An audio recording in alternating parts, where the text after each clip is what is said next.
We are Team Bravo, and we're going to present about effective leadership and its effects on company organization. We'll showcase companies that have both excelled and fallen short of their capabilities based on their leadership alone. Chapter 13 defines leadership as the ability to positively influence people and systems under one's authority to have a meaningful impact and achieve important results. During our presentation, we are going to compare the effective and ineffective leadership between two companies, Wells Fargo and Patagonia Incorporated. For this first section, Mo, Haley, and Ahmad will talk about the Wells Fargo cross-selling scandal. There are 3 key practices for performance excellence leadership from Chapter 13 that respond to our example. Number 1 is set organizational visions and values and deploy them through the organization's leadership system. Number 2, promote an organizational behavior that fosters, requires, and leads to legal and ethical behavior. Number 3, providing two-way communication throughout the organization, communicating key decisions, and taking an active role in a recognition program to reinforce high performance and a customer and business focus. We'll see in our example that these 3 key practices were completely ignored, which allowed for a miscommunication in their effective business practices. ISO 9000 workforce focus calls for 2 things, in addition to many others.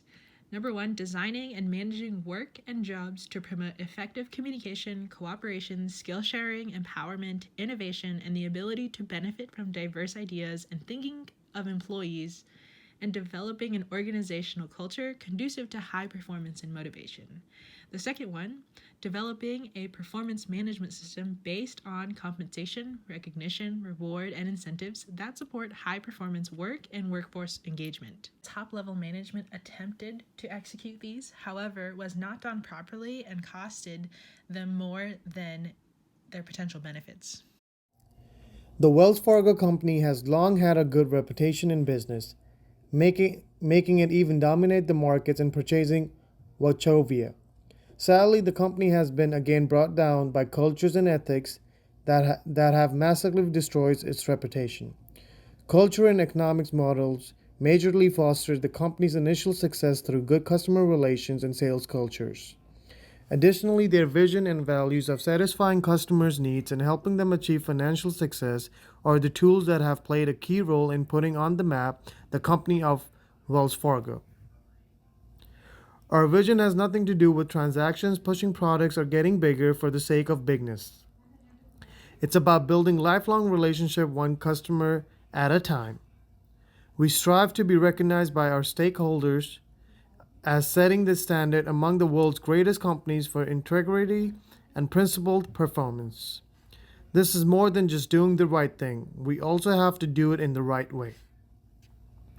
To acquire information on customers or consumers, the finance company relies on customers' frequent visitations and product acquisitions, whereby they turn the knowledge to aid decision-making in the organization.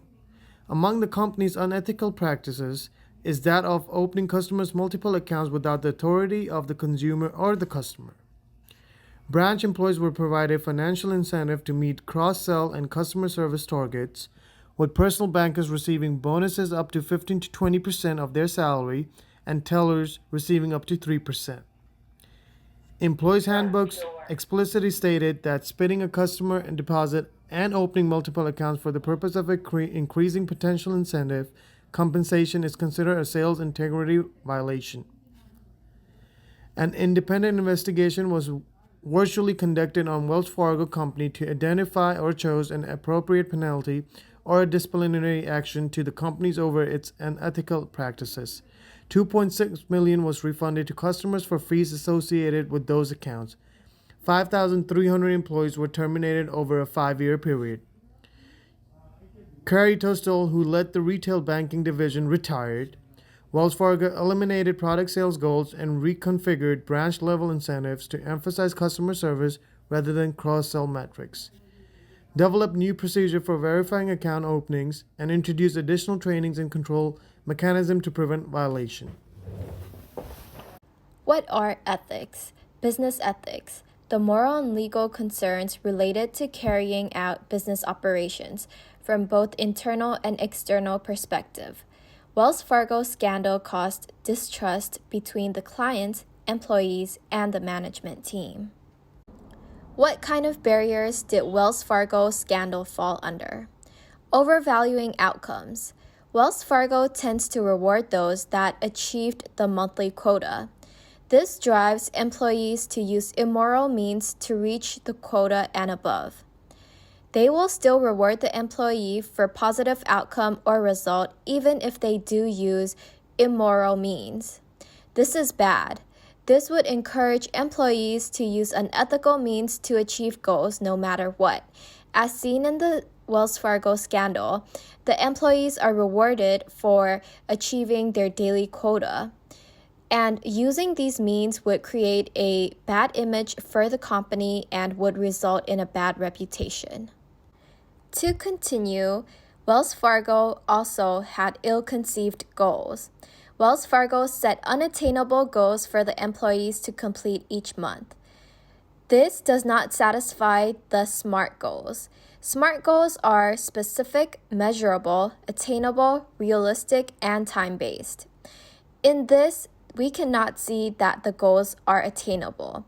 This means the goals are unattainable, which makes the employees resort to unethical means just so they can keep their jobs. How did Wells Fargo take care of their unethical conduct? In regards to the Wells Fargo scandal, the CEO was not in charge of the scandal and was not directly impacted. The employees involved in the scandal were immediately fired. However, the CEO remained and did not take the blame for what happened. The CEO did not think of the misconduct as a problem. The mindset of the CEO was problematic as it raises concerns of morality. Later, the CEO was replaced. Now we will discuss how Patagonia has been able to execute effective leadership. So now we'll be taking a closer look into Patagonia's vision and values. So over the past years, Patagonia has evolved and changed dramatically.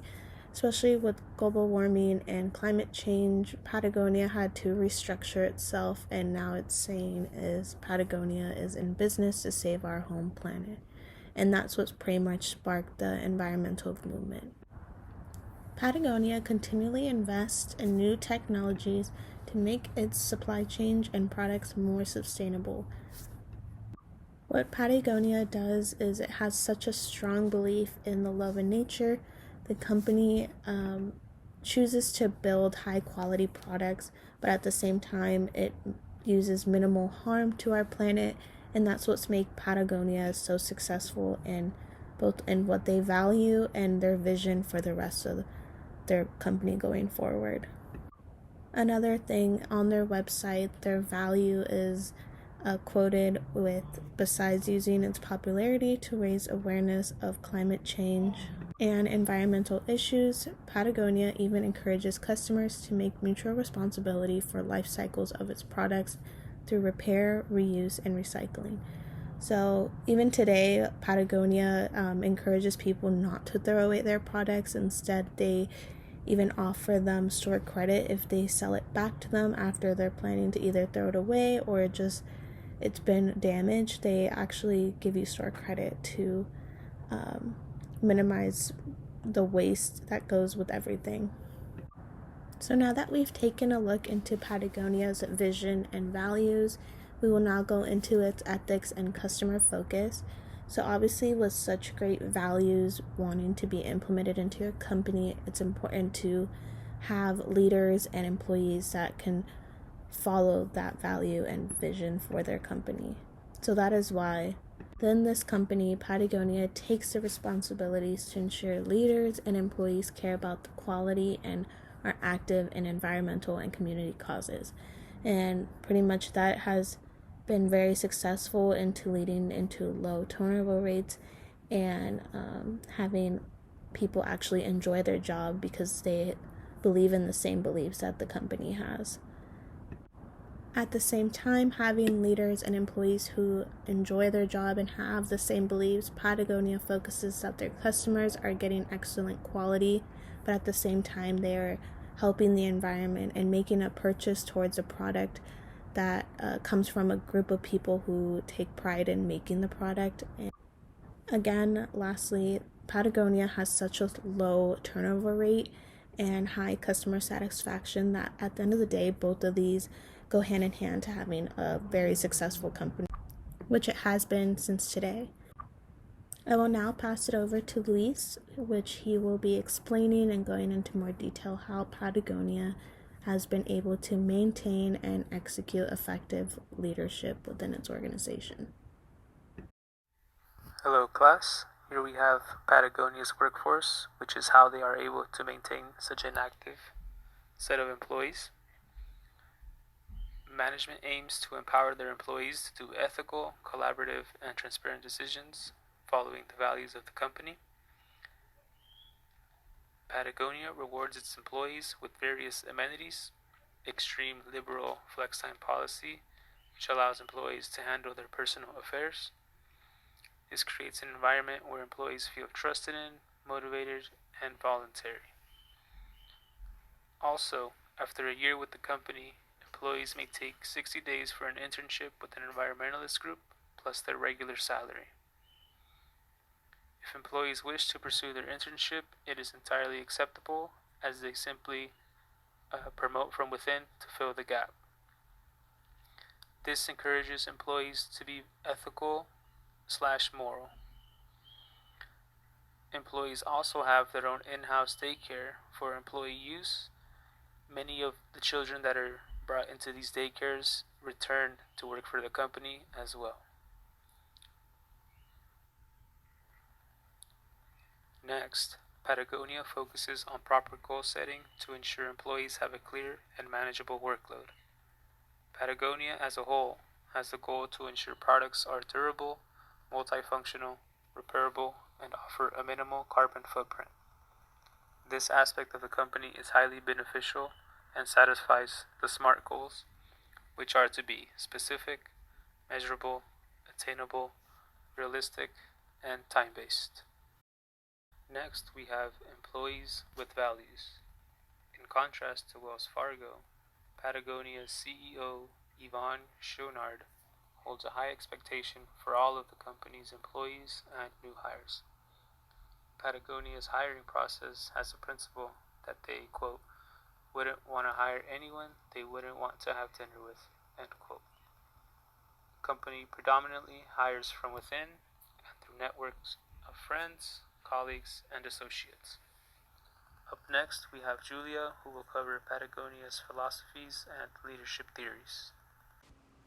The analysis of the company's core values and empowered workforce environment reflects aspects relating to charismatic theory and transformational leadership theory. They are similar in which they both stress the importance of charismatic behavior, but charismatic theory emphasizes the importance of communicating a vision and setting a good example, whereas transformational theory stresses the importance of inspiration, consideration, and intellectual stimulation. Because of the company's successful and effective leadership practices, the company has been able to maintain their goal and morals, allowing them to continue motivating the green movement, as well as encourage leaders and employees to develop and grow within the company. They've also been able to sustain their commitment and dedication to fulfill their vision and mission statement. They've been able to consistently donate every year 1% of its revenue and their in-kind donations to grassroots environment nonprofits and other charities. They've also been able to decrease overall employee turnover due to increased employee satisfaction. They also have high levels of customer satisfaction and increased customer loyalty and positive reviews. By comparing Wells Fargo and Patagonia, we've concluded that leadership practices that are not based off of an ethical foundation or consistent with the company vision will be ineffective and unsustainable.